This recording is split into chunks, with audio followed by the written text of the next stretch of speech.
Bismillahirrahmanirrahim. Assalamualaikum warahmatullahi wabarakatuh. Alhamdulillahirabbil alamin, amma ba'du. Baiklah, saya Ahmad Rani Firdaus, kelas 12 SMA IT Al Mustafawiyah. Sebagaimana yang telah Ustadz berikan kepada kelas 12 SMA ini suatu tugas praktik untuk di rumahnya masing-masing. Pada hari ini pula saya akan menjelaskan bagaimana yang telah Ustadz berikan tugas kepada kami. Baiklah, kita akan melanjutkan sebagaimana langkahnya ke dalam berikut. Baik, kita buka file yang ada di yang tadi Ustadz berikan.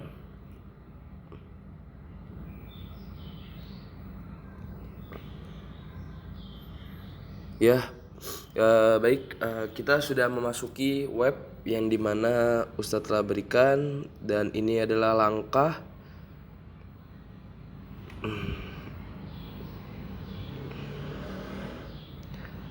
situs desktop. Oke, baik, kita sudah seperti ini.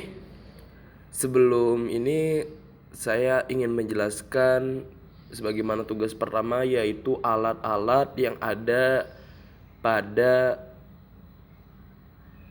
industri elektromagnetik. Yang pertama, saya akan memperkenalkan sebentar.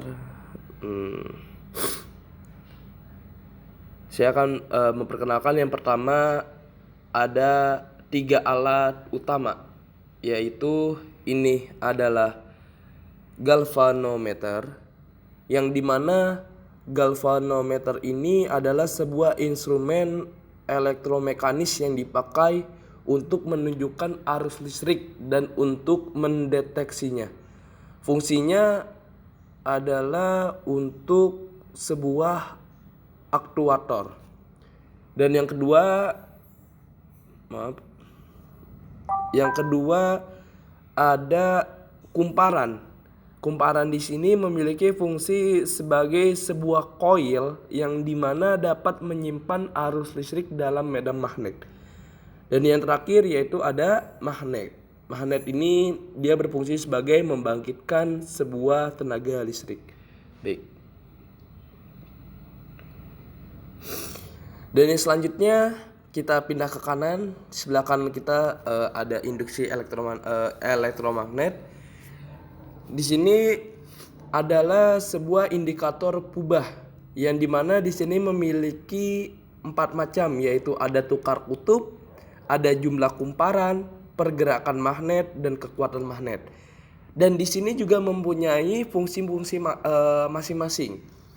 Fungsi indikator pubah sendiri ini pun adalah fenomena timbulnya arus listrik karena adanya perubahan flux magnetik. Nah, flux magnetik ini sendiri merupakan banyaknya gaya atau banyaknya tarikan gaya magnet yang menembus suatu bidang. Yang pertama ada jumlah kumparan. Nah, jumlah kumparan ini dia memiliki fungsi. Jadi semakin banyak lilitan, nih ya jumlah kumparan. Jadi semakin banyak lilitan akan menghasilkan GGL induksi yang semakin besar. Dan segitu juga sebaliknya, semakin kecil atau semakin sedikitnya lilitan akan menghasilkan GGL induksi yang semakin kecil pula. Yang kedua yaitu pergerakan magnet. Nah, pergerakan magnet di sini fungsinya adalah sebagai semakin cepatnya pergerakan magnet, maksudnya semakin cepatnya perubahan suatu medan magnet ini, maka semakin besar pula GGL induksi yang ditimbul gitu loh. Jadi kalau semakin rendah, ya GGL yang ditimbul akan semakin kecil pula dan semakin rendah pula. Dan yang terakhir yaitu ada kekuatan magnet. Kekuatan magnet ini adalah ya dimana semakin magnet yang kuat dapat menimbulkan induksi yang kuat. Jadi semakin kekuatan magnet ini semakin kuat, ya induksi GGL ini akan menimbulkan semakin kuat. Tetapi apabila emang lemah atau ini GGL induksi yang dihasilkan akan lemah juga. Dan tukar kutub ini cuman tukar kutub utara dan selatan. Bisa dilihat ya, Kita hapus dulu. Kalau tukar kutub, kita di sini cuman untuk mengubah balikan. Baik, langsung saja kita untuk tugas yang kedua. Tugas yang pertama sudah selesai. Tugas yang kedua, Afwan Ustaz, saya mau lihat pertanyaannya, saya lupa. Yaitu gunakan magnet utara lalu geser ke dalam kumparan. Amati gerak jarum pada galvanometer, lalu putar balikan magnet. Gunakan kutub selatan dan geser ke dalam kumparan. Amati gerak jarum pada galvanometer. Baik. Di sini kita kekuatannya 50 ya. Satu saja deh. Nah, ini kita kekuatan 100. Ini kita yang pertama utara terlebih dulu. Kita kutub utara. Coba kita cek. Nah, bisa dilihat. Nah, dia ke arah kiri ya. Jarum ininya ke arah kiri. Coba kita tukar ke selatan ya.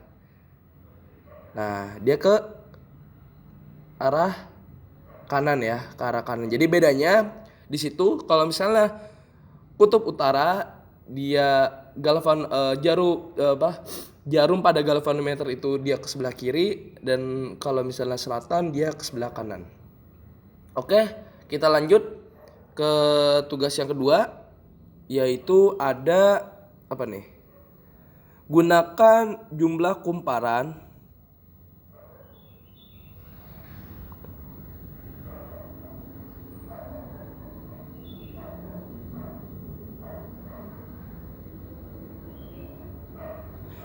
terus gunakan jumlah kumparan 250, 500, 750 dengan kekuatan magnet lalu amati nih ya. Berarti jumlah kumparannya saja. Berarti jumlah kumparan itu adalah sama aja jumlah lilitannya saja yang diubah, tetapi kekuatan magnetnya tetap 100. Coba kita coba ya.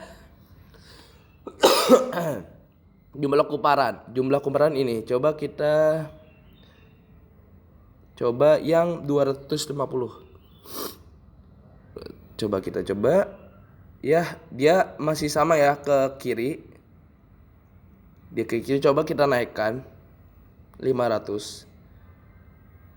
Dia sangat jauh sekali. Bisa dilihat.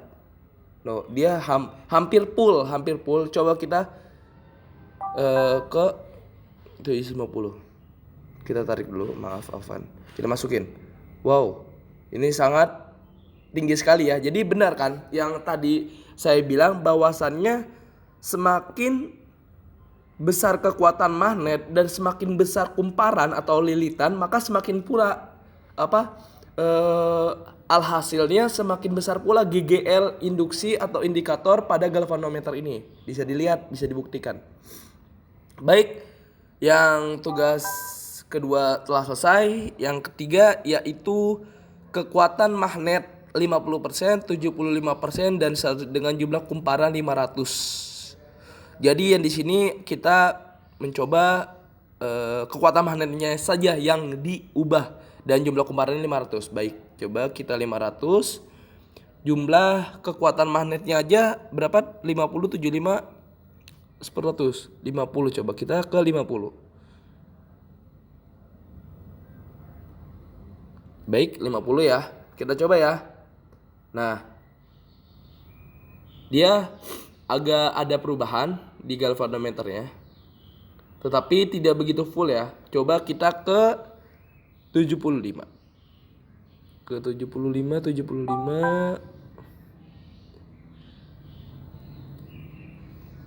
Ini ke 75. Dan dia pergerakannya berbeda dengan yang tadi kekuatan magnetnya 50%, dia lebih lebih besar. Coba kita coba 100 dalam kumparan 500. Baik. Nah, bisa kita dilihat ya, dia sampai full sekali itu. Sampai 30 di situ. Nah, jadi di sini dapat disimpulkan bahwasannya dalam indikator Puba ini dia memiliki pengertian yang sama sebenarnya dalam jumlah kumparan, pergerakan magnet, kekuatan magnet. Jadi kesimpulannya adalah semakin besarnya gaya semakin besarnya atau semakin, contohnya yang pertama semakin banyaknya lilitan, terus semakin cepatnya perubahan medan magnet dan semakin kuatnya medan magnet, ini akan menghasilkan GGL induksi yang sangat kuat dan besar juga. Jadi tadi telah perlihatkan juga oleh saya bahwasannya memang benar. Jadi semakin besar, semakin banyaknya lilitan itu akan menghasilkan arus listrik yang semakin besar. Mungkin cukup itu saja penjelasan dari saya. Apabila ada kekurangan mohon diralat atau diperbaiki. Kurang lebihnya mohon maaf. Wabillahi taufiq wal hidayah. Wassalamualaikum warahmatullahi wabarakatuh.